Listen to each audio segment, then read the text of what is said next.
lament of the dead.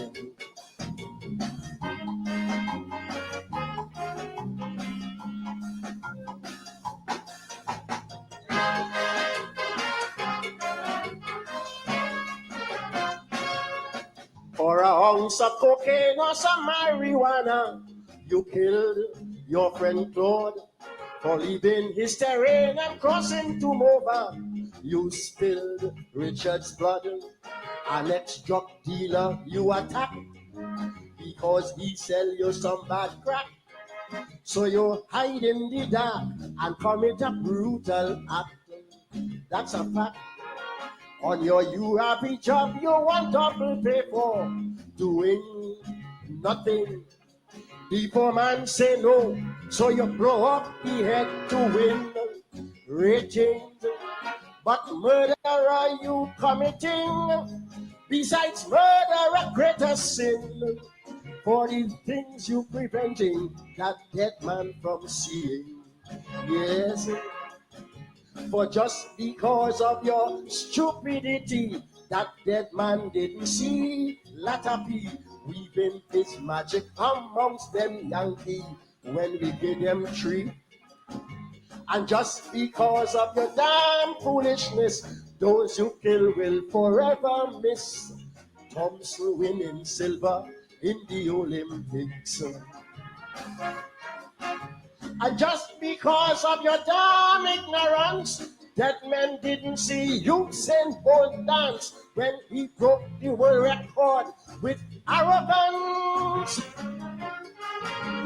But your greatest sin, Mr. Killer, is that you prevented our black brother from seeing this century's greatest history drama. Because of you, many see the tears of Oprah. You stop men from seeing Barack Obama.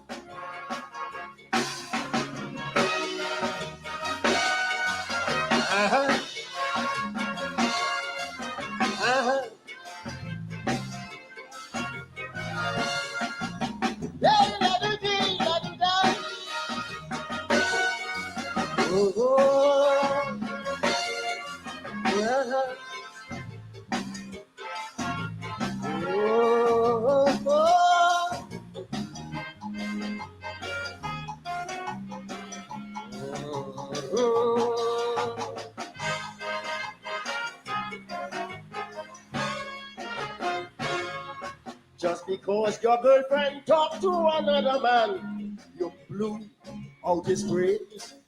And because Mr. Ken disagree with your plans, you slew him like him.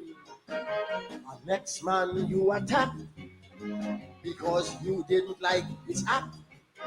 So you hide in the trap and commit that brutal act. That's a fact. One of your boys was killed while walking on George Street, just so one night.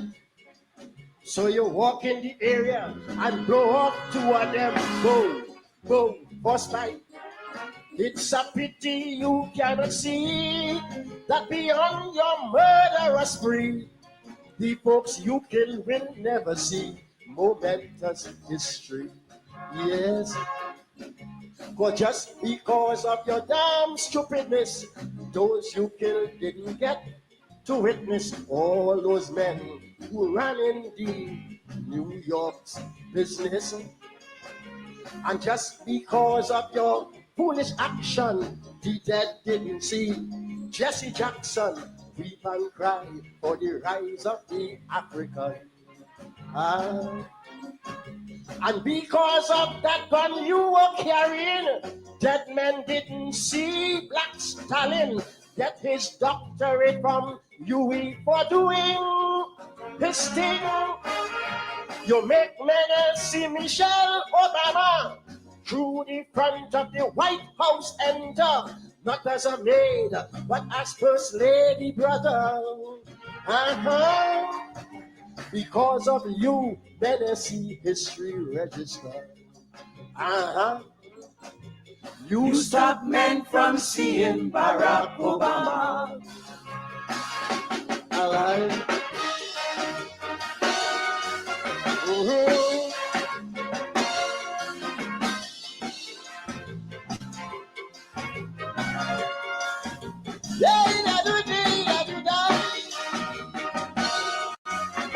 Uh-huh.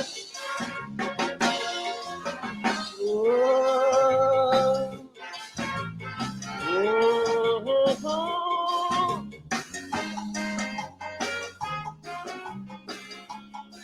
Uh-huh.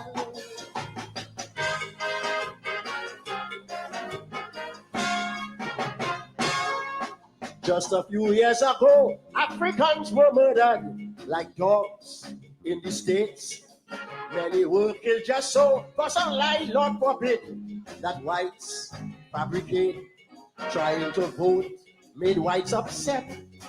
So many blacks were burned to death.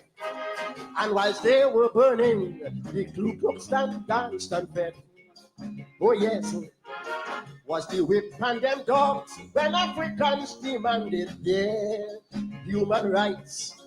Was the jail and curtail for trying to speak to whites polite.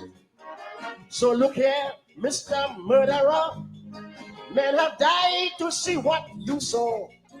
In their time, blacks couldn't pass through the White House back door. For just because of your damn idleness, those you killed didn't get to witness. Africans in the U.S. voting, where once they were killed for this. And because of that gun, my brother, those you killed will never see Ganga, and his voice win a million in Antigua. And because of your criminal doing, that men get to see Hillary Clinton serving as Secretary of State to a black skin. You make men see Michelle Obama dressed so beautiful last winter at State Hall where her grandma couldn't enter. Because of your gun menacy, the tears of Oprah. You stop men from seeing Barack Obama alive.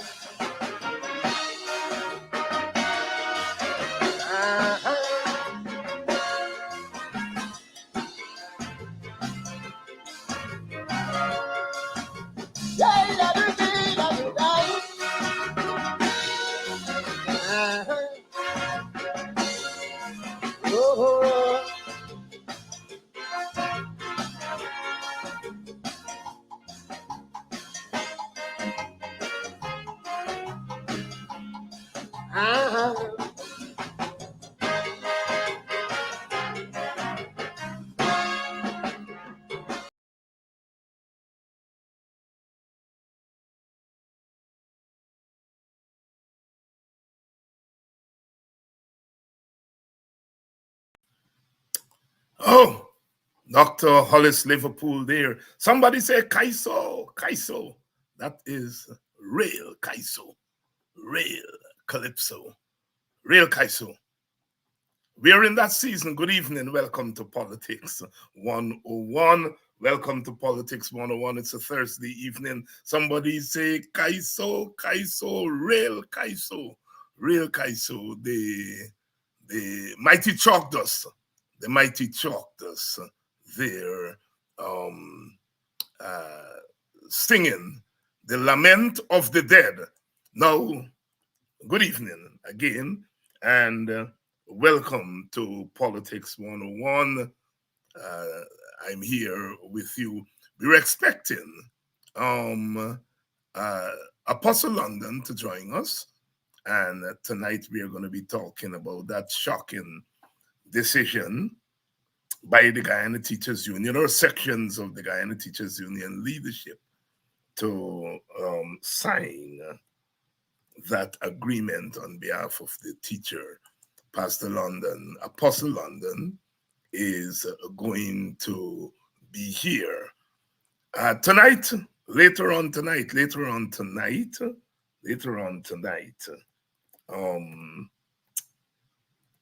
Kamala Harris is gonna be making her acceptance speech, and you know, it's going to be quite a thing. quite a thing. I said, I am not. I am cynical. I've been for a long time of American politics. Um, Very cynical about American politics. Part of it has to do with the fact. I mean, it was sealed for me when America elected Mr. Trump as their president. Now it's people's right, a country's right, to elect whoever they want to elect as their president. I don't tell people. But when America elected Donald Trump, I said that was it for me. There's something radically wrong about that. But it's real. However, there are moments in American politics that people like me and people like you have to key into. And we are in the presence of one such moment. I remember distinctly, as many of you would, when Barack Obama was elected in 2008. I was saying to my class today that if you remember, when Obama started to run, Black people didn't pay much attention to him. By the end of the day, by the end of the season, when he became president, he set the entire world, especially the Black world, on a new trajectory. Many of us cried, wept openly. Chuck Dawes in that calypso talked about those Black men who died as a result of gun violence, because it's a calypso condemning black on black violence. It's really the quintessential Kaiso, because it used the occasion of Obama's presidency to talk about certain things. So he talks about black on black violence and says that, all those men who got killed by gun violence didn't get to see momentous history, didn't get to see Obama become president. And he talks about that. He also talks about the difficulty Black people went through in America. Denied the right to vote, the struggle for the right to vote. He talks about Michelle Obama, the role of Black women. Michelle Obama is mentioned in that calypso 3 times. 3 times. Black women. She going through the White House front door and not the back door, because even her grandmother couldn't go through the back door, but she goes through the front door as First Lady. He talks about Michelle dressed so nice. Black is beautiful. That's what he's talking about. He talks about Hillary Clinton serving as Secretary of State to a black skin. It's your quintessential calypso. It doesn't say much about Obama, but Obama is the chorus, but he doesn't speak about Obama. He uses calypso to speak about so many things. That is why it's the quintessential calypso. He talks about the tears of Oprah. Those of us remember Oprah crying. The tears of Jesse Jackson crying. And we Black people, when we cry, it's not always a cry of sorrow. There are cries of joy. The joy that cometh in the morning. There's our mornings. And when Obama, are we on the verge of another moment? This time, Black people are not making sport. You saw Oprah last night. Oh, what oration, what oration. And people in Guyana want to tell us about black people and instant gratification and all kinds of nonsense. Listen to Oprah.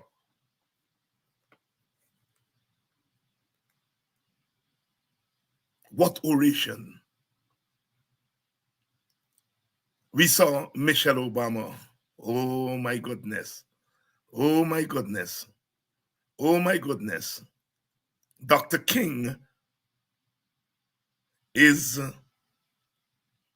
said to be one of the great orators. We in Guyana know about oration from black men and women. Fobbs Burnham and Walter Rodney and we know about oration. Listen to Michelle Obama. Listen to Barack. This time, they're not crying after, they're crying before in anticipation. You don't have to like Kamala Harris's politics. It's difficult sometimes to like American politics because sometimes you have to take some positions, some unpopular positions in order to win an election in America. So, you know, some of us criticize Obama. Obama didn't do this, Obama didn't do that. And all of those things are correct. But Obama's election is not about what he did and didn't do. It was about the symbolism and what happened to us as black people. The symbolism of Obama. You know, you can quibble about whether you like what he said or you don't like what he said and like what he did and the actions he took and so on.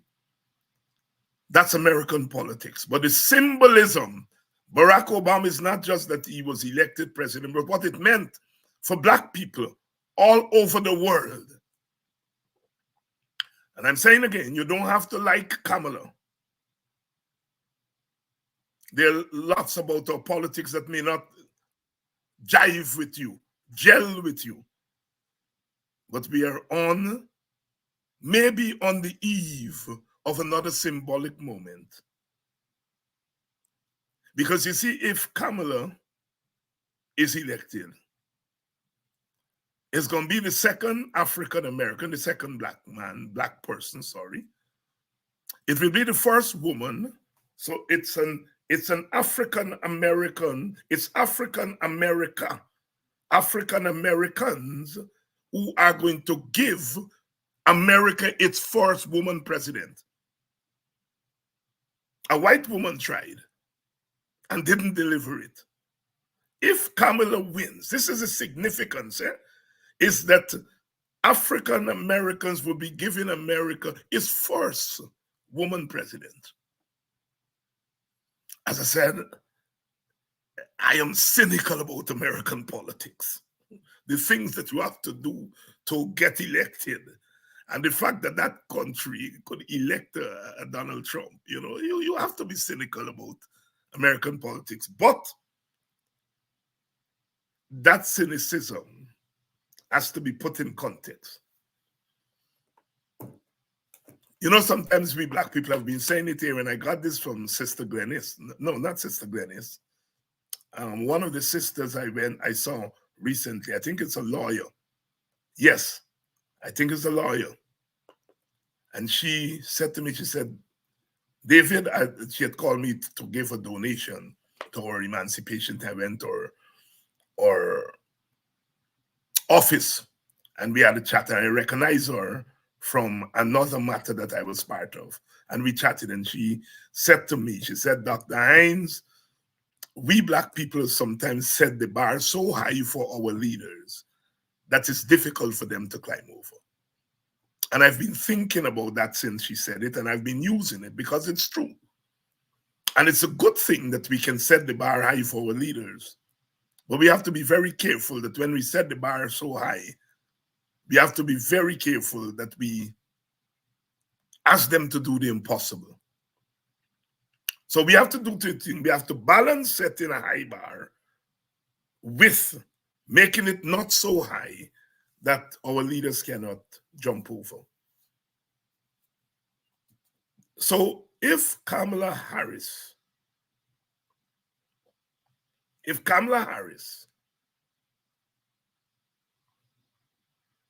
becomes the president of America, she will be giving America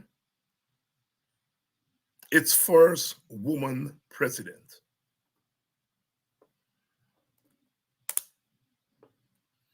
You know, I was saying to my class today, we were talking about identity. I said, you know, if Kamala belonged to my country, we wouldn't be calling her black, we would be calling her Dougla. We'd be saying she's a Dougla girl. In America, she's black, African America. And I had some Indian students, and I asked the Indians from India, I said, if Kamala, in your country, what do you refer to? And they were two of them, and they looked at each other. And they said, you know, black. She's part Indian. But in India, she would be black. In Guyana, she would be a Dougla. In Jamaica, she would be a brown woman.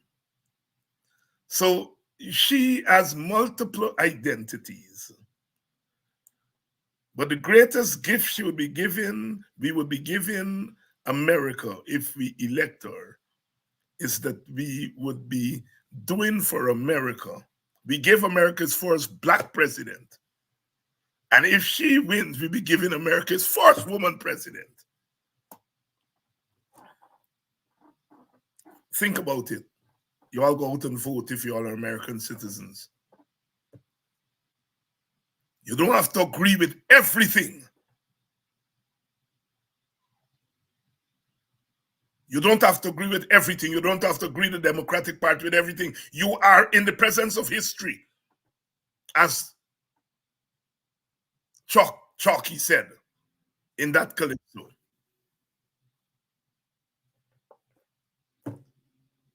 Those who died, those who were killed by gun violence didn't get to see this century's most important moment. Chalky will have to write another calypso if Kamala wins, because it will be the second momentous occasion. That has meaning for us in Guyana. You see, people get off. I don't like Aubrey Norton. I don't like Nigel Hughes. I don't like David Hines. And it's okay. You have a right not to like the policies or maybe the person who's running to be our leader. But you have to look beyond what you don't necessarily like and look at the larger picture. Obama didn't do much for black people as black people. He couldn't. The irony in America is that a white person is more likely to do more for black people than a black president.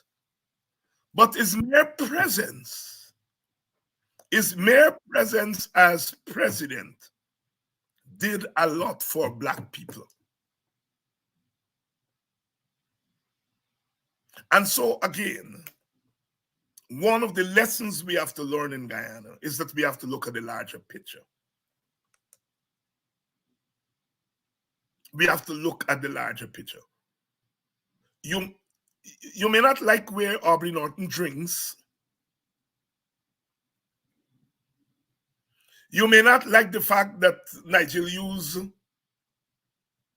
don't drink certain place. So some of you don't like Aubrey because he just got Bamba Mali. Some of you don't like Nigel because Nigel don't go to Bamba Mali. Well, don't worry with me. I don't hang out in Georgetown. I just in the countryside, so you all don't catch me too steady, right? You know. But you all may not like me because I talk a certain way. I get dread. I say I love black people, and some of you all may not like that. But we have to look at the larger picture. What it would mean for one of us to be president of Guyana. What it would mean. What it would mean psychologically the next day. Nothing perhaps may change if Norton or Nigel Hughes or, David Hines become president. Nothing may change the next day materially. But something, a lot will change psychologically for a lot of African Guyanese and for people of other ethnicities who do not like what this government is doing. It's the larger picture. And I want you all to listen to me very carefully.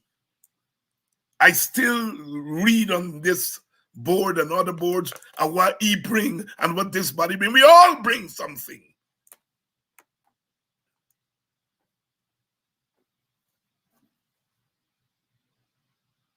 I've been talking a lot about economics recently, about poverty, because I see it. I've been giving examples because I experience it. I hang out. I don't live in Georgetown, so I don't get to Bamba Mali.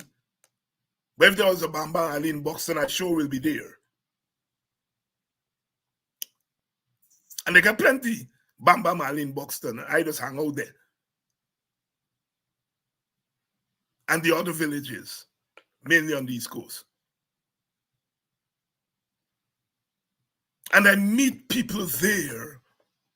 As I said, you offer them a drink. Let me buy you 2 beers. No, David. I'm repeating that story. No, David. Give me the money so I can go and buy things to cook tomorrow.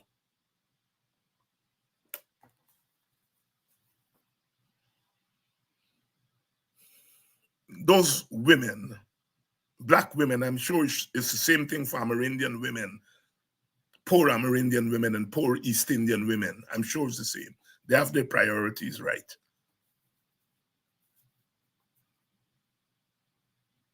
When given a choice between beer, liquor, and food, they choose food.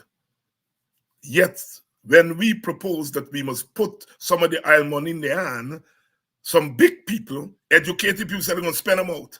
But those people don't hang out with those poor people, so they don't know how they think.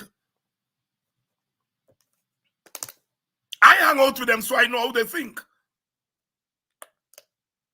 And I know, give them a choice. When you put money in their hand, give them a choice between liquor and food, they will choose food.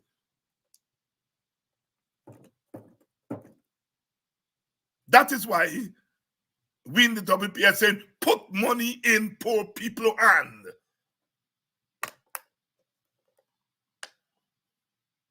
I didn't ask you whether, I don't ask those women whether they're going to buy plantain, saltfish, ice cream, whatever.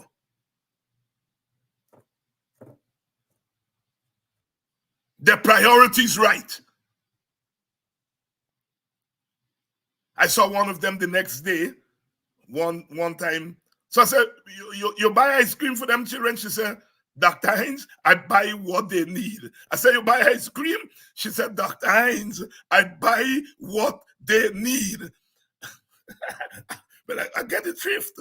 I said, you buy ice cream? She said, Dr. Hines, I buy what they need. Ice cream is low down on the priority, get other things they need. And as soon as you put the money in my hand, I go and I buy what they need.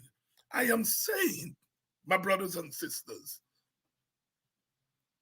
if you don't be around poor people, you don't understand how poor people think, and you get these high theories. High theories that you all think you all know. These political leaders think they know what is good for people. If you hang out with people and you are there with them, you know what's good for them only because they tell you what is good for them. You hear what a lady tell me? I asked if she buy ice cream. She said, I buy what they need. Sisters and brothers, they say we don't vote on issues, we vote on race, and that is partly true. Most Indians vote for PPP, most black people vote for PNC, and some other parties at some time. So we do vote on race. Amerindians generally split up their vote a little bit for PPP, a little bit for PNC. In the old days, they used to vote for UF. They were like black people and Indian people. In recent times, they split up their vote. But Africans, although we vote race, we have a chance to also vote policy. And this is the beauty of a coalition going into an election, is that you get to vote race, meaning you are voting for the Indian PPP. So that's your race vote. But then you look at the AFC, you look at the PNC, you look at the WPA, and you say, which one of them I am using to cast my vote? Which one of them I'm using as a vessel to cast my vote for the coalition? If you like our economics to get poor people out of poverty, I'm going to put my vote for the coalition and I'm going to use WPA as the vessel for my vote for the coalition. So you get to vote race because you're voting against the Indian PPP. You're voting for them. And you're voting for the alternative, which is African. But then within the African thing, you now say, which of the African parties or the parties on the African side best represent my view? You know, we're voting on policy. So you get to vote on race and on policy. So let nobody tell you all the black people don't vote on policy. You see, the other side and got competition. On the black side, you get competition. You get some tough guys. On the African side, I mean, you got guys like our guest tonight, Apostle London, who fires all the week, right? But he's part of the family. One of the things Oprah said last night, I am an independent, and I'm asking independents to vote for Kamala.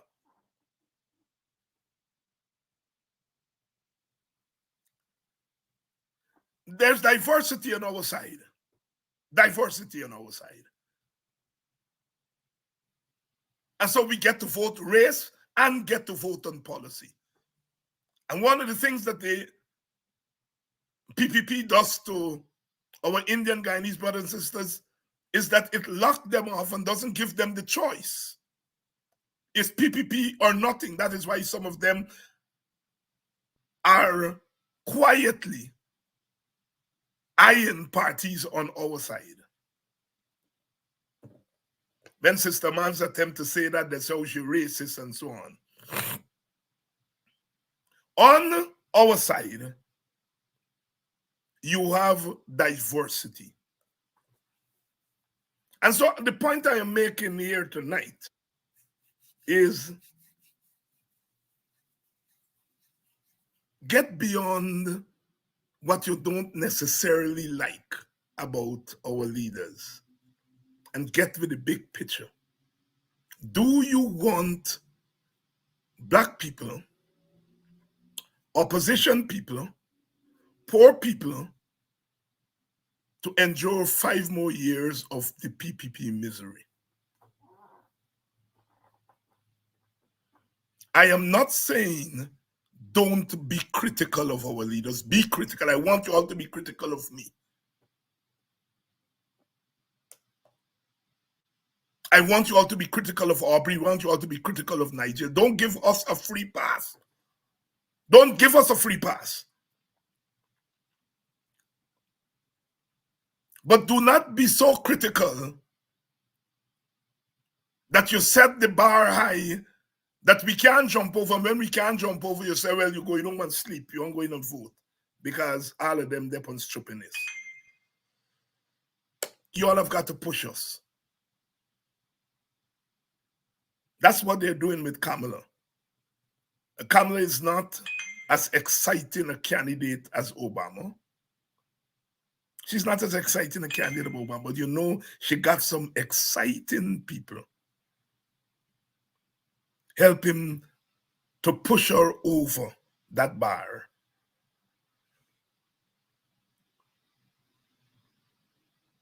So we go beyond the individual and we look at the moment, the symbolism of the moment. That's what we're facing in Guyana.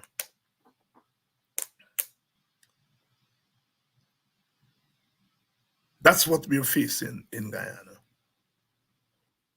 If we can do as Black Americans are doing, Black Americans, they give America its first Black president. They're likely to give America its second Black president, more importantly, its first woman president. The first woman, white woman that ran for high office, vice presidency, Geraldine Ferraro. She ran as running mate to Walter Mondale in 1984.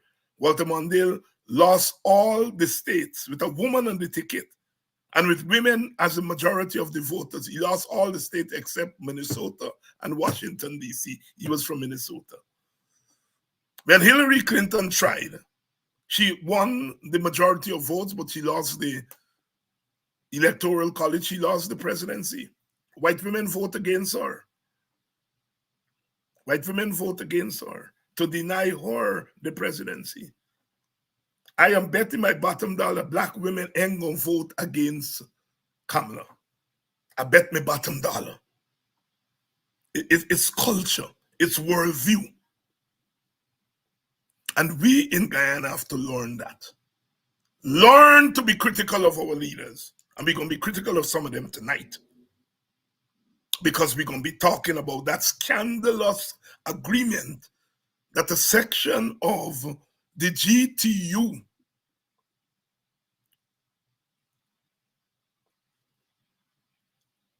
executive, led by the president, signed on behalf of the teachers. I think Apostle London is ready for us. He was having some difficulty. So let's bring in Apostle. Good evening, my brother. Greetings to you and to those who are viewing as well. I certainly appreciate your patience. I was having extreme difficulties being here, but Yahweh knows why, and we're here at the right time. So thank you for having me. I take it that as a political animal, you've been following what's happening in American politics and the Democrats having their thing, and we're on the eve of maybe another momentous moment, if there's such a thing, in American politics. And you may not have heard me, I was making the point that one doesn't have to agree with a lot of the views of Kamala Harris, because in American politics, the things you have to agree with and say in order to get elected, you know, but to understand what she represents. And as I've said, if she is able to rise above that mess and get into the White House, the most important contribution she would be giving to America and the world is that African Americans would be giving America its first woman president. White America couldn't do it. So in the space of 2 decades, African Americans would be giving America its first Black president, its first Black vice president, and its first woman president. And that momentous. Talk to me, my brother. It is momentous, and it's certainly a very strange period for the USA in the manner in which Kamala was elected. Remember, Joe Biden just without having a convention held, without having any elections held, said, "Hey, she's a person." It took the Obamas some time to come on board because it's a very strange way for the Democrats to function. But I think that many looked around and realized that the only person, in their view, who could step up to the plate and have a significant impact on the culture that surrounds the Democratic Party at this time would be Kamala Harris. As you rightly said, there are many things about her that I would never agree with, because I'm not given to the fact that I have to destroy my conscience to gain anybody's vote. I would never do that. It has to do with my religious perspective as well, and just how I view life in general. But what I do know is that should the Democrats win through Kamala Harris, the likes of Barra Jagdeo would be in severe danger, extreme trouble, because she's not an enemy of Hakeem Jeffries, and Barra Jagdeo is. So for one who's so close to Hakeem to become the president, and Hakeem has his eyes again for the longest while, the PPP would not be very comfortable with that scenario. They'd be happy if Trump would be there. And there's so many significant and as you rightly said, momentous opportunities that lie ahead for this lady. It's just unimaginable. I do not agree with many of Kamala's policies and how she functions, like with the border, for example. Yes. But what I do know is that as an African, or one who has African, some African genes, some Negroid genes in her, it would be significant to know that she could outshine Hillary Clinton, because the US is really very, very unsympathetic to females leading them. Yes. So for Kamala to be able to cross that hurdle and to be a leader, not even as a white woman, would be a shock, would be significant in terms of the global sphere. And I would like to say, as Guyanese, I would love to see how the PPP responds to that, because it would not be a comforting moment for them at all. And no, I want to we get into the teachers thing, my brother, but I want us to reflect a little bit, because we don't often have these conversations in Guyana and in America and other places, because we feel that if we have a certain kind of conversation about Indian people, then it's turning off Black people and it's against Black people. Or if we have a conversation about Amerindians, we're a little bit lenient when it comes to Amerindians. We cut some slack there. But if we have a conversation about Indian contribution, it's usually seen as against African contribution. And even more salient is when we have conversation about African contributions, automatically, without thinking, it's against Indian, it's against everybody. And we have to say, if you study history, the history of the last 400 years, we ought not to be surprised that there are things that Black people could achieve in domestic and global politics that others could not. Because Black people are bringing a certain experience, a certain worldview. You know, I mean, listen to Michelle Obama speak. Listen to Oprah. Those two Black women. There were other Black women who did their thing. So I don't mean to leave them out. But those speeches could only be given by Black women. That's why I am not saying something is wrong with Indian women or white women or Chinese women. I am just saying, given our experiences, when you listen to the oratory of Michelle Obama the night before and Oprah Winfrey last night, which everybody is talking about, those speeches could only be given by Black women. Talk to me, my brother. It's very important, and it's actually critical to the African descendants to understand, as you rightly said, history. There is, in terms of the education of the African descendants, a missing link. There's a disconnection, and it happened because of many of our leaders too. They failed to, as you would do, honestly seek to drive home to the African descendants that you were not, your history doesn't begin with slavery. You were bigger than that. You're more than that. You could have come through the loins of a king, of great leaders, of great businesses, owners, and so on. So don't ever reduce yourself to saying that because of what we've suffered, we are incapable of shining. And what I've realized across the world is that the African descendants and the Hebrew they are rising at a rate at which the world didn't expect them to. And they're rising with a degree of confidence that is unnerving to many.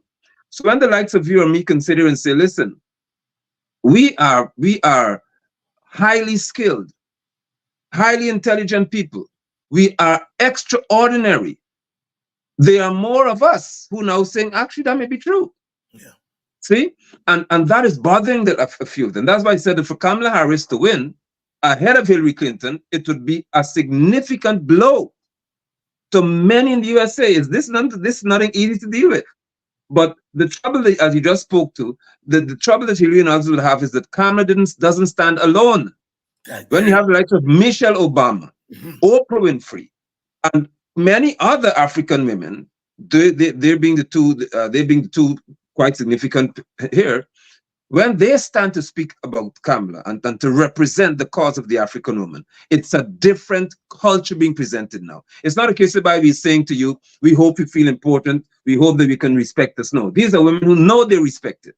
And they know that they have a bargaining chip in their hand that is no longer about the little black girl somewhere and the little African girl in the corner. It's about a powerful female who stands, like with Michelle, in Michelle's case, beside a man of great historic power. Now, this would make people uncomfortable because they're not accustomed to seeing that in reference to African faces. But they'll have to get used to it. They have to get used to the likes of Hakeem Jeffries. How could you climb so highly in the Democratic circles to become such a powerful congressman? That is making people uncomfortable. And so the ease that I feel with speaking to Africanness and stuff like that, many would still be uncomfortable because they're yet to get to where we are. My hope is that they're able to get there to realize that Michelle Obama, Oprah Winfrey are not only two. They're two of many who will arise and say that we are not. And we have one right here. I think the CEO for Prodigy, I can't remember her name. Olive Sampson. Correct. When you hear these ladies speak, it's not just an ordinary little girl talking to you. And I'm reminded, because in the Ghana sphere, how she humbled little Ramson and say, catch yourself, little boy. You don't bark up the wrong tree here. I love that. When they can humble them and bring them to the sense, no, you have to know who you're talking to. And you have to understand, Barrett, who you're dealing with. See? And that's the kind of power that's coming to the African descendants. Does what I said make me racist? To many it may, but to me it makes me one who understands who I am. And I've longed for the day when we can understand who we are as a people. Because there we get a clear understanding of who we are, we'll accept very little from many people who think they can disrespect us. Very little. And before we progress, I must say a conversation I had with my daughter today, one of them. I said to her that, and she's a brilliant girl. I said, if there's one thing you must learn, is you must never allow people to disrespect you. I don't care what rank they're in. You as a female must be able to stand and make people know who you are and what you represent. Never accept anything less than what you know you are from people. And I'm happy that the likes of Oprah and Michelle Obama, Kamala Harris to some extent, understand who they are. And that's what this is about. Because when you understand who you are, you speak with a level of grace and power that make people uncomfortable. I have a sister in the USA, and I'm so happy to talk about these things. When she speaks, white men and other men become uncomfortable because they can't understand how could a female be so confident. But she wasn't raised by chickens.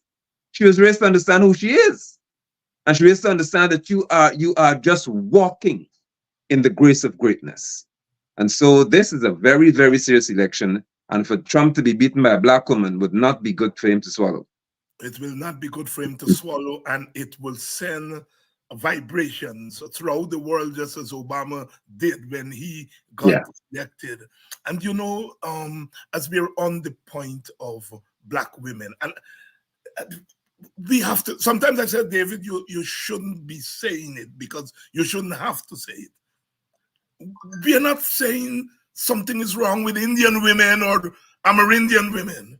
We are just saying where black women came from, the experience on that plantation of watching their men being beaten, correct, emasculated, of their themselves being violated. Yeah.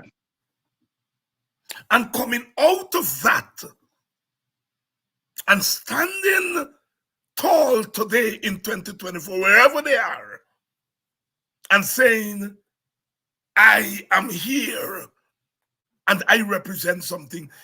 It's something unique. It's not better.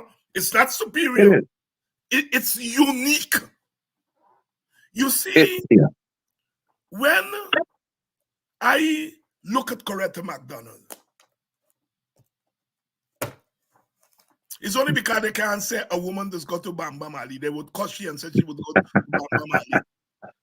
It's only because it's not nice to cuss a woman and say where she does go. But they would have cussed she and said she got to Bamba Mali. And some of our own people don't like she. They say she too loud, she too this, she too that, and so on. But that woman, throughout this whole teachers thing, she has been consistent. Correct. She has been consistent. And after that agreement that was signed yesterday, she stands tall. She stands tall beyond our personage. Yeah. She stands tall because she stuck to representation of our people. Pastor, apostle, how could Mark Light and others watch around teachers? Watch around. Look at the teachers. Look at what the teachers have to go through. Many women, many black women. Many women, correct. And if nothing else, you're a black man. You got a PhD. And you don't feel that you have to sit at that table and represent black women. Because when you're representing teachers, that's what you represent. And you are saying, we couldn't get more. That's your damn excuse. This was not just about wages for teachers. It was about representing black women who are defenseless. My brother, talk to me. Have the president and the vice president and maybe others in the union sold out working people, teachers, and black women? Dr. Hines, to say that, to ask whether they've sold them out is putting it mildly. I would say that they've slaughtered our women. There you go. They have killed the spirit of many a woman. And it's unfortunate. And I know the Margaret may be feeling this at some point, but it's unfortunate for a female, yet again, to have to lead Margaret in the avenue or the alley of courage. To say to him, this is how it's done. And I speak to Coretta McDonald, and to some extent, Vanessa Kissino is there and others, who said, no, this is how you do this. This is how you stand up to oppressors and say, we are not going to kowtow to you. We're not going to accept what you're saying. We're going to speak to that which is representation. Now, those who may be uncomfortable to say that, why are you saying black women or African women? It is a fact that the majority of teachers in this country are of African descent. That's just a fact. You could check it. Additionally, more than 95% are females. So who did Mark Light and others slaughter by their actions? The majority of the people. And for Light to demonstrate this behavior, it has to speak to what my conviction is, which is that he is to some extent, or maybe great extent, controlled by some external force. No normal person who understands trade unionism will do that. Impossible. You would never do it. It is unheard of. And for this to be the last standing, robust, passionate group in terms of a union, to say that we are going to challenge oppression, more so by extension of the African descendants, of the working class, of the public servant. We're going to challenge this, and we're going to fight against you.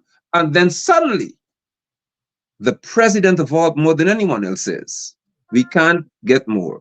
Says who? Does Mark Wright understand the economics that surround Guyana? Does Mark consider the fact, or did he tell the teachers that this 10% you're accepting is just like before, a taxed 10%? He didn't even have the decency to say, well, it must not be taxed. Did he say that when you tax this 10%, what you'll be left with? Did he consider the fact that what he said, because I've heard that he would have said that, him say that he was elected to make decisions in the best interest of the union. Now that's unfortunate coming from one who's the president of a union. You're never elected to make decisions for anybody. You are elected to execute the will of the members of the union, not to make decisions for them. So if they say to you, go and represent us in reference to this environment, there's certain expectations. Coretta has stood, I mean, beyond heads and shoulders above this man. Yes. She has shown him how to be a man with chutzpah. I wish I could have said the word in another way. She showed him what it is to not have what he has and still be a man. This man is a disgrace. And for me, when I heard what was reported out of that environment, it is, in my view, it should be considered illegal. It should be illegal to do this. Honestly, this is not to be taken lightly, and I would, maybe we get into discussion, but I would jump in if we don't get there. Let's go right there. I hope that teachers can strike against the union, especially Mark, not government anymore. I hope that females on Monday, whenever school reopens, would come out of the classroom and say, we are not accepting this because it's unfair.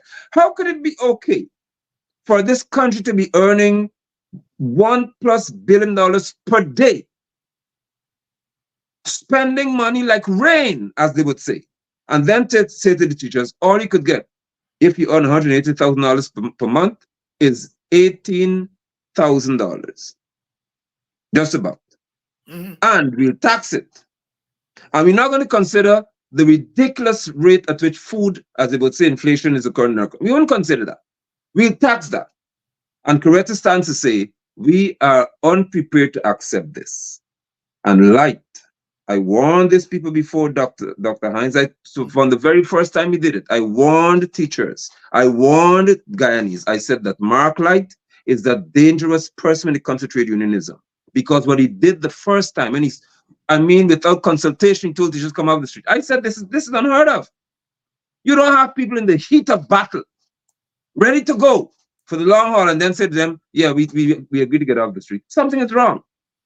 When Saddam Hussein was cornered, when the first day, when they said to Saddam, okay, we're here to have negotiation, this is what he wants, Saddam said to them, I have to consult with those who have authority over me. So am I to think that the union doesn't have authority over Mark Light? He's just a boss, a rule unto himself. Dr. Hines, there is so much bubbling in me, but I know you want to have a discussion here, but there's a lot to unpack regarding the situation. This is unheard of. It is unfortunate, and it reflects on another union leader. Or it gives me it reminds me of another person who bowed to the same political party and who seems to be controlled by the same political party. And therefore, I would expect that teachers across this country would strike against the union in terms of the executive, not about the government anymore, because the government, in terms of the administration, didn't fail you. Mark Light and the second VP country report, they failed you. The General Counsel, who would have been, according to what they now said, they were deceived. They didn't have a chance to know exactly what they're talking about. There's supposed to be a particular time frame given for emergency meetings. Mark bypassed all of that. And there has to be a reaction in this country that gives him a strong message that he would not be there as president much longer, and more so, we're not accepting any 10%. No way. No way. Look, Apostle, I want to say a few things. Last year, Vanessa Kissoon ran against Mark Light, and teachers voted for Mark Light over Vanessa Kissoon. Elections have consequences. Correct. Elections have consequences. I think I know Vanessa Kissoon fairly well. Apostle, you probably know better than I do because you're all from Linden there and you've interacted. I'm not saying that Vanessa Kissoon is flawless or faultless or perfect, but I do not think in my wildest dreams that Vanessa Kissoon would have accepted that deal as Mark Light did. No. Brothers and sisters, elections have consequences. Elections have consequences. Whatever went into your reasoning for voting for Mark over Vanessa, maybe because Vanessa to working class, or because Mark Light got a PhD and doctor, whatever went into your decision, it was a bad decision. Not because I said so. Look at the outcome here. You see, my brother, and I'm with you. I am with you. Look, when I walk around my village, I see people who I went to school with, a sit down in bench with, pitch marble with, do all kind of thing with, and so on. They ain't got big PhD behind the name. They ain't got thing. A lot of them are grandmothers and grandfathers now, farmers. They're selling on the corner of the road. And when I meet them, I always greet them as my classmates, hug them up, my classmates. And one of my young friends, unbeknownst to me, I didn't know, he was observing. He pulled me aside today. He said, Dr. Hines, I got something to tell you. I said, what? He said, I learned something, you know. I said, what you learn? He said, you just intentionally said to those people, your classmates. I said, well, really not them, my classmates. I said, classmates. He said, well, I just watch how they just smile when you say they're classmate. Yeah. And what you're doing is saying to those people that they are people and they are powerful too, even without. Because, Apostle, some of them, they bright more than me. I mean, you know, some of them were bright more than me. I get a title behind my name. I'm saying that to say that when you get to where you are or where I am, you have a responsibility to defend and protect those who weren't so fortunate. And Mark Light has violated that code. Yeah. Violated that code. Mm-hmm. The brother has let us down. He has let black women down. He has let black people down. He has let teachers down. He has let poor people down. And that is it. Yes, go ahead. That's important because it struck a chord when you spoke to poor people, because it brings the question here, and I would not seek to violate your platform, but other than mine, to ask Mark Light to present to us what he owns. You see, it's important here. Does he own a supermarket? Does he own a car dealership? If the answer is yes, then based on his status economically, he doesn't have the same need as a temporary qualified master or mistress, as an untrained teacher, he doesn't have that need. So if Mark Light has businesses that he runs, he has to present that fact to us because it becomes important in the conversation. One who doesn't feel like Vanessa would, she would feel what the other females would feel because she lives, and I'm not seeking to insult, it's just a fact. She doesn't own any businesses here. So she functioned at that same threshold of the average teacher. So she can feel what it's like to have children and have to deal with them having needs. Mark may not have that same experience. That's it. This is important for this conversation. He's not a mother who can feel what Vanessa feels. So if he slipped into the bracket outside of just a teacher who teaches and lives by that salary, and now has businesses that would bolster his employment, that underscores the decision he may have made, because he isn't bothered by any 10%. That doesn't bother him. It's just he's sitting there as a fat cat and saying, well, listen, we accept whatever it is, because at the end of the day, it doesn't affect him.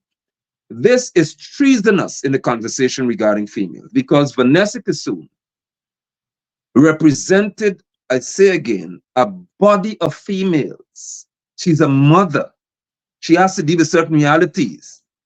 She doesn't have 3-4 businesses she's running. So we have to bring into focus what is the economic standing of the president here as opposed to the members he claims to represent.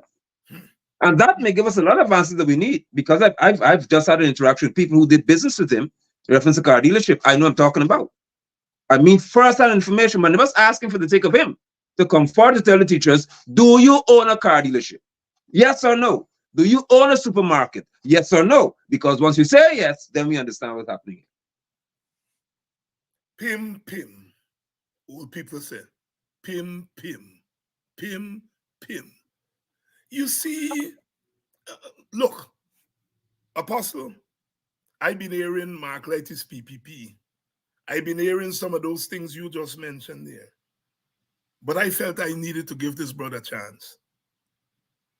That I learned a term very early when I came into politics. I came into politics and meet the doyen of the middle class, the Andayes and the Rupert Rupnerines and the and Claytons and Andaye mentioned a term to us, class suicide. She used to say, well, David, I promise you will take off my shoe and walk in the mud. Right.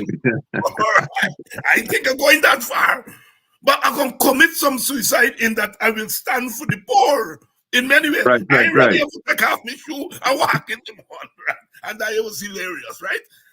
She said, but what Rupert and me and Walton, so we committing class suicide. Wow. We are coming out of our class comfort, right? And thing.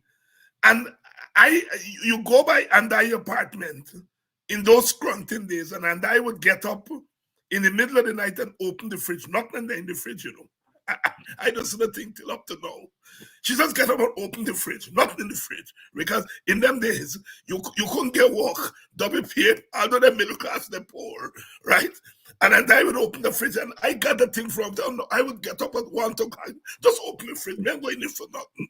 And I just smile because and she said, well, you know, this is class suicide because I really don't have to do this, right? And so, in many regards, the test of middle class people, I don't grudge the brother if he own what you own. No. And you don't. No. But if that is going to guide the way you deal with poor people, then I have a problem. Yeah. I have a problem. All right? So you are representing poor people because those teachers are poor people. Oh, definitely. You are representing poor people, but you are selling down the line to protect your class interests. I have a problem with that. And I think that's the point you are making. This brother is not prepared to commit class suicide to protect black women, mostly black women, and working class women. Because the Indian and Amerindian teachers who are not black, they're women. They're women. I'm hearing that the statistics are anywhere from 85 to 90% of the teaching profession is men. Women, sorry. Women, yeah. Maybe higher than that. Yeah. I went a couple of years ago, they asked me to go talk to a school on the East Bank. No man. No man. And especially at the nursery level. Yeah. Yeah. So this brother, we're not licking him down because I still love that brother. But that brother's not shown love for his own sisters who are not at the same economic level or certification level that he is at. When I look at, he said, well, look at the package. When I look at the package, there's some allowance, what is it? Clothing allowance or something. 15,000. And 15,000. Graded Mark Light getting more closing allowance because he get a PhD than the average teacher who's just a trained teacher without a PhD. So even in what he signs, the nasty contract that he signed, he gets more. He gets more. And Mark, you ought to be ashamed of yourself because you have not stood up and defend your sisters. I love you. Yeah, and I'm cussing you out tonight in plenty love. And the worst cause is love. The worst cause is love. Because I know they got some of Mark White friends that going to say, Dr. Hines, you too hard on him. No. My auntie used to cuss me nasty. The only lady could make me shame when to cuss when the lady cuss. You think and so on. But I knew she was doing it with love. With love. My brother, I am with you. The teachers need to revolt against their union leaders. They've let them down. They have to. They've let them down. If you are a teacher earning $120,000, 10% of $120,000 is $12,000. When they put the tax on it, as you like to remind us, that $12,000 gone down. Gone down. A teacher sent me an estimate that she get from she sewing lady, she seamstress. 5 outfit to start school next week. $44,000. Yeah. That 10% can't even cover half of that. If she's working as 50% of the teachers are working for $120,000 or less. How can Mark Light and others in a practical way agree to that? You agree to, as you said, to murdering your oh man. You see, Dr. Hines, as you rightly said, it's not a case of I have an issue with anybody who's successful and have some extra business they're doing, but let me speak to Mark right and teach you some my experience. Yes. My experience. I, at the click of a finger, can pick up my phone and make certain calls, and within 1 month, I'll be in the hundreds of millions of dollars in terms of assets and what I'm worth. One phone call, because they're waiting for the phone call. I have made a decision that for the sake of my integrity and the love of my people, I will not do it. I am not selling my people out because I want to eat a food and I want to establish myself as a man and I have a business to grow and I could get multiple contracts across the country and become probably a billionaire within a few years. I would not do it because when I observe what the cost would be to the people I love, I cannot do it. So if I can make that decision, you can make the decision, and I can essentially affect the economic well-being of my generations. What makes a man look at females and say to them, accept this. This is all you can get. When another female says to him, no, we're not accepting that in Coretta McDonald. Coretta McDonald said, we're not taking this. This is I passed. He could take a cue from her then. Vanessa Kisun is on the ground saying, we're not taking this either. Let's go back. My father had to deal with the trade unions from 2 perspectives. One, as one who represented workers, I guess, to some extent, and one who would have been among the employers in the bauxite industry. And Daddy said to me, and that's like, Mark can't talk to me, Dr. Hines. Daddy said to me that when you're engaging with the employer and you discover that you have a little impasse here, you're the stalling point because you can't agree. My father said that this is basic. He said the first thing they do, you stop talking. Call a general meeting. Call a meeting with the workers and say, listen, this is where we are. We got a problem because these people are sticking to budge. What you want us to do? That's called respect. And the workers would then say, well, let us strike or let us do this. Let us continue to strike. And they return to the table with the instructions of the workforce. Mark Wright has so much more privilege that he has social media. He has Facebook. You telling me he can do a live broadcast? 4 o'clock in the morning, tell teachers, listen, I'm about to go sign this 10% thing right here. This where we at? Or how do you all feel? Give me some feedback before we go forward here. His intentions was never to represent females and the cause of teachers. I can say that because of his action. It was not to do that. At some point, somebody must have instructed him that, hey, this is enough now. Chill out and sign this thing file before I start telling people what you got, where you didn't get. That could be the case. Because I need to know, did you have a scholarship to do your PhD, Mark? Where they got it from? Who signed off on it? What privilege do you have that we don't know about? These are questions that the average teachers are asking me because they're upset. They remember my face on the strike and saying, what's going on here?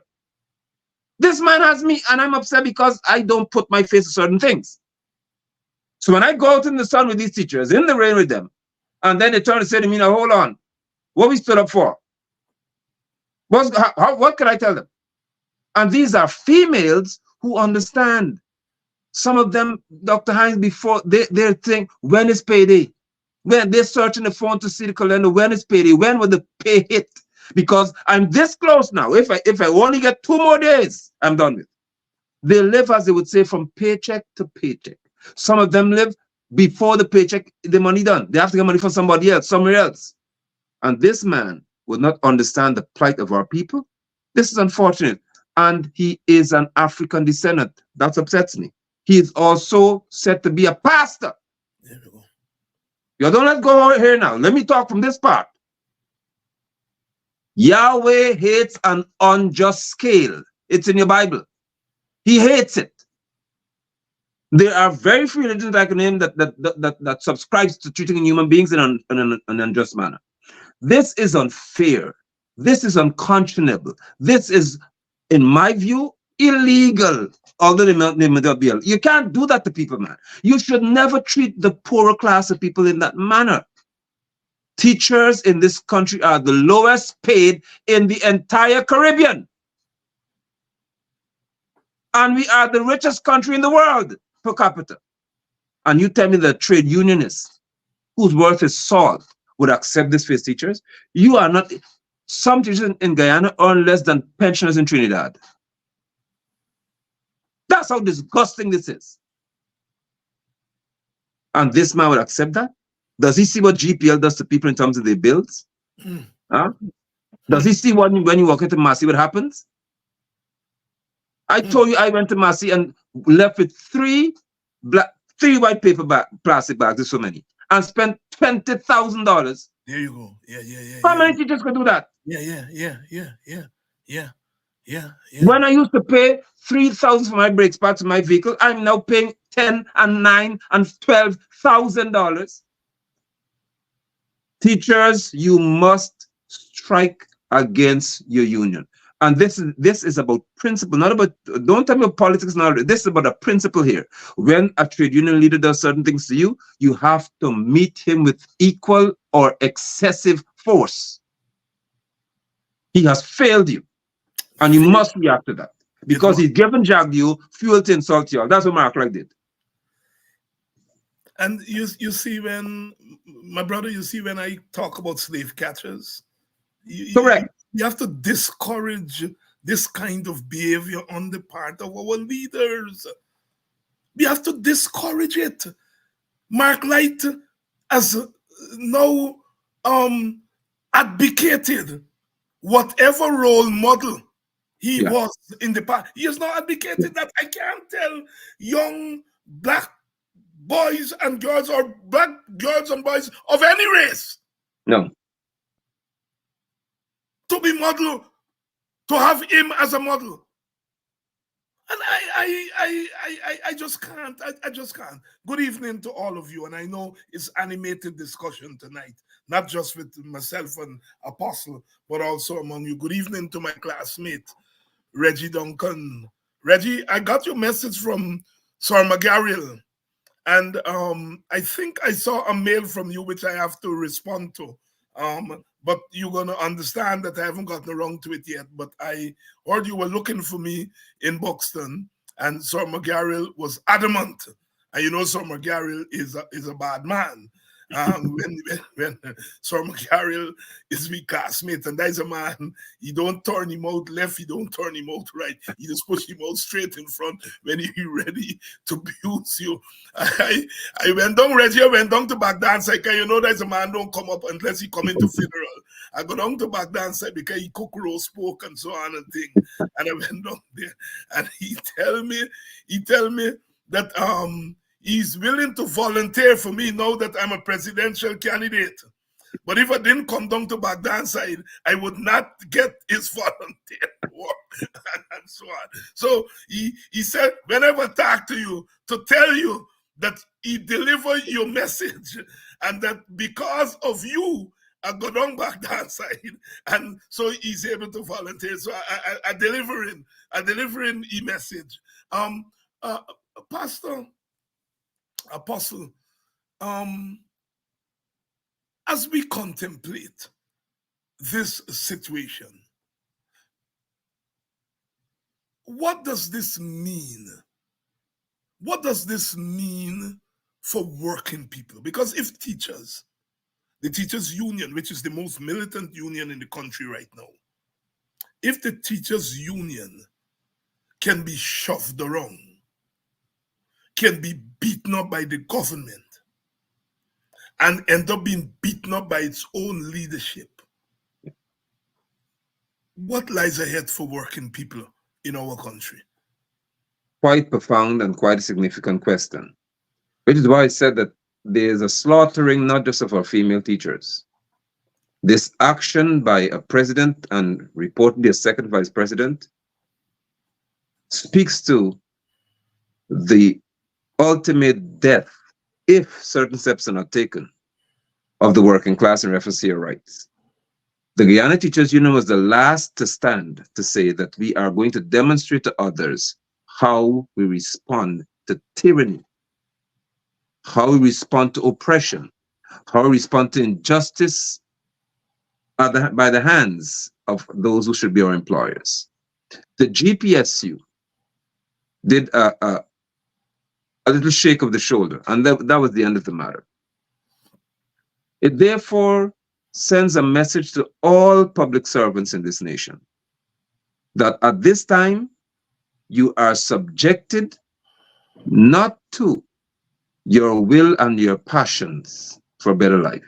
You are subjected to a controlling group of what I consider to be criminals. And I will always say that they are that because they've robbed the state.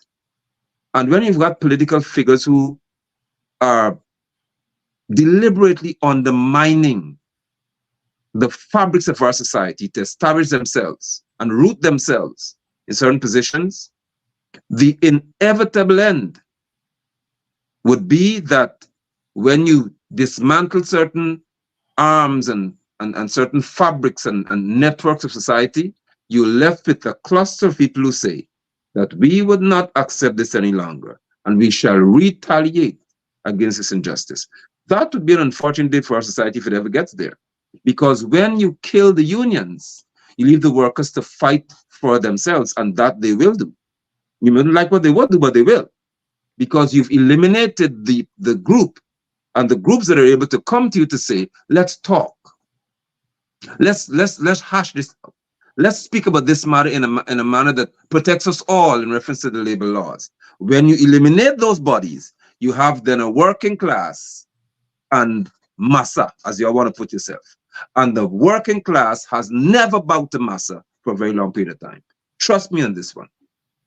And Pastor Apostle London speaking truth to power tonight, and he's sitting in a locale, Linden, where they know very well how to strike against your union. Oh yes. Oh yeah. I presented a paper at a conference in Guyana about 2 months ago, the Guyana Historical Society, and the paper was Independent Unionism in Linden, 1966 to 1986. And in those 20-year period, that 20-year period, I was able to trace over 40 strikes by bauxite workers. They used to call it wildcat strike in the old days. Wildcat, yeah. Over 40 of them during that period. And in many of those strikes, they forced the union to adopt the strike after their strike. So we have a rich history in Guyana of that. We have a rich history of Guyana. And I am so caught up by what Mark, I was saying to a trade union friend of mine, in the bad days when Burnham was a bad man, and Burnham used to bully them union leader, Basil Blair, who was the president of the teachers union, stood up to Burnham. I'm a teacher first. I'm a unionist. I'm a unionist. Burnham used to use charm, bully, all kind of thing Burnham used to use. And those men were loyal to Burnham, but at some point they said to Burnham, but no man, no chief. No, I gotta stand with the workers here. Yeah, yeah. And that is all we're asking of Mark. I don't care who Mark Light votes for. Exactly. I don't care who his friend is. I don't care who he just eat mutton curry and duck curry with. That is his personal business. Yeah. But you cannot be the representative for teachers, for workers, for poor women, and take the side of their oppressors.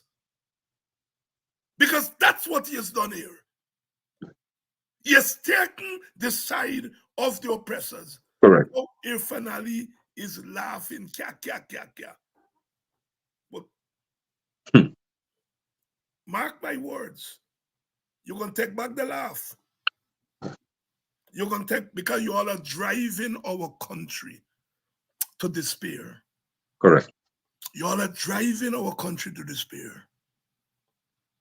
This time, a long time, women, long time used to take perhaps the point of least resistance. Mm-hmm.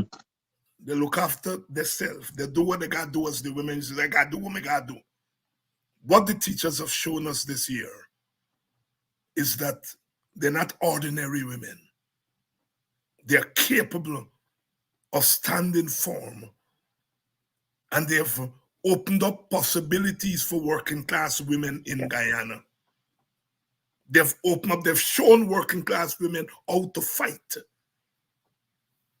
Mark Light and your friends them in the government, this story ain't done. No. It ain't done. My brother, your closing thoughts. Thank you so much. My closing thoughts are twofold. One, I would seek to examine whether there's the possibility of teachers forming, that there being another union, and maybe there's another group of representatives to them. But I would like to consider carefully two things. One, my father taught me a lesson as a younger boy. And he taught me to, though I was a manager's child, to never think as though I was one. Mm-hmm. He taught me to in New Amsterdam, where he was, because he was with Berman at the time, Everton in the bauxite industry. He taught me to get on the donkey cart to go home, jump in the cart and ask a little right. And though I could have had chauffeurs drive me home, my brother and my we could jump in the back of the horse cart, and people would say, but you are a London son. They say you are a London son. You London, and I said, my father's a man. I'm talking I was in primary school now, maybe grade 4, grade 5. I said, my father's a manager. I'm not, because he taught me that. He taught me to have friends who were not in the same bracket. Very poor people. But my father taught me. So it doesn't matter where I got in life, I understood the plight of the poor. I was never poor myself. I understood the pain of the poor, though I was never poor myself, because I had friends and interactions who were poor. For anyone to understand the plight of a teacher and then slaughter them to this extent, you're unconscionable and you are positioned on the unfortunate side of humanity. And I don't know Mark Wright to hate him personally.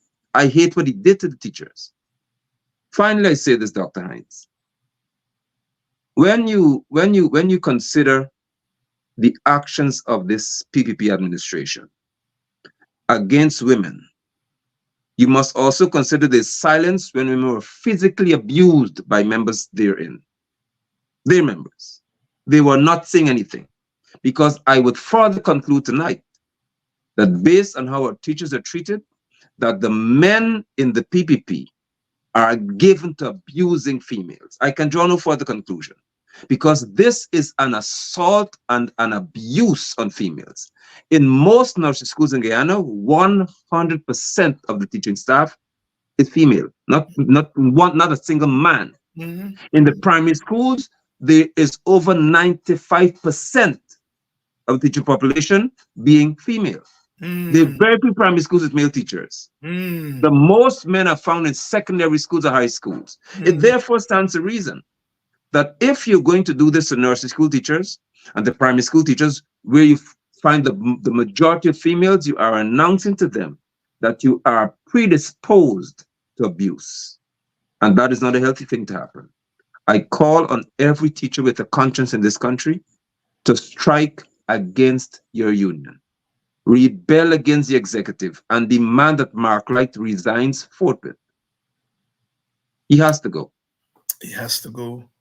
My brother, Apostle London, always, always my distinct and my honor.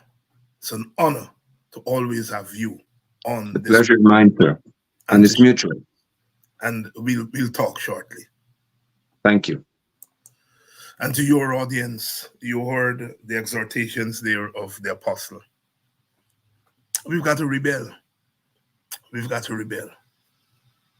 This is criminal. It's hooliganism. And when your leader goes along with it, it says a lot. God bless Coretta McDonald. God bless Vanessa Kisoon and all the women leaders of the union who stood tall and will continue to stand tall.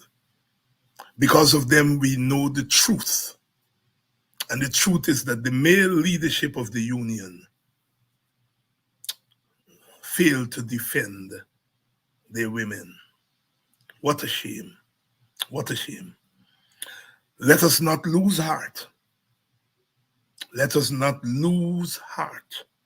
Go tonight and listen to Kamala and gain some strength. As I said at the beginning of the program, there's a lot that Kamala Harris stands for that I don't stand for. But this is not about what you stand for. This is about the moment. And the moments are important. Moments are important. America made the mistake with Trump and saw what happened. The teachers made a mistake with Mark Light. I am sure he's a wonderful person. I'm sure he's a wonderful father. He's a wonderful brother. I know people who know him. He's a wonderful chap. But he's a sorry leader. He's a sorry leader. Let us go tonight and draw strength from Sister Kamala. Rally behind her. If you have the right to vote, vote. Vote for her. Because the vote matters. The vote matters. To all of you, I love you all. I love you all. I love you all. There can be no me without you. There can be no you without me. We are all in this thing together, Martin Carter said. Like a jig shakes the loom, like a web is spun the pattern. All are involved because all are consumed. We are all consumed by what they've done to the teachers. All of us not teacher, because all of us were taught by teachers. And some of us are still teachers. Some of us are still teachers. And we know the criminality that has been done to the teachers. But that too shall pass. And we shall overcome as we have always done. Good night. Until tomorrow night.